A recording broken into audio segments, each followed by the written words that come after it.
Hello, good evening guys. तो अभी मैं बताता हूँ आपको चैप्टर 10। अगर बैंक ऑडिट आप पूरा छोड़ के जा रहे हो या आपको बहुत लेंदी लग रहा है तो एटलीस्ट इतने ये कुछ टॉपिक्स मैं बता रहा हूँ, ये तो करके ही जाना। मोस्ट प्रोबेबली आपका एमसीक्यू भी सारे इस टॉपिक से आपके बन जाएंगे। जितने भी अगर कोई स्ट्रेट फॉरवर्ड क्वेश्चन आया तो एटलीस्ट आप कुछ लिख के तो आ पाओगे। तो एटलीस्ट आप 15-20 मिनट इस पर टाइम डिवोट करके एटलीस्ट ये वाले टॉपिक्स तो कवर करके ही जाना।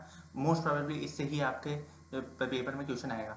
तो सबसे पहला अपना टॉपिक आता है form and content of financial statement regarding to the appointment और जो रेमुनेशन और जो पावर्स ऑडिटर को मिलती है।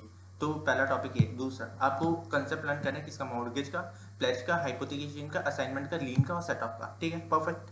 तीसरा पॉइंट आता है अपन का रिलायंस और रिव्यू और ऑन अदर रिपोर्ट्स, स्पेशली जब अपन एडवर्स कमेंट पास करते हैं तब। ठीक है। चौथा, क्या होगा अगर कोई इरोजन हो जाए in the value of security. ठीक है, अच्छा क्वेश्चन बन सकता है। और रेगुलेटरी फ्रेमवर्क क्या क्या बैंक ऑडिट के, अच्छा बढ़िया क्वेश्चन बन सकते हैं एकदम।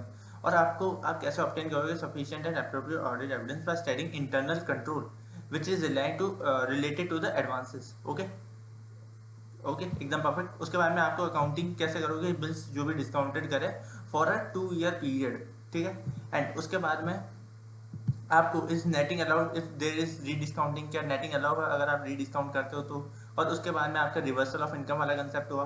उसके बाद में क्लासिफिकेशन ऑफ एडवांसेस वाले अपने होगा टॉपिक्स। उसके बाद में आपका आप initial consideration by the statutory auditor, जब वो ऑडिट कंडक्ट करता है तो आप इनिशियल कंसिडरेशन कैसे कैसे देते हो स्टैट्यूटरी ऑडिटर को।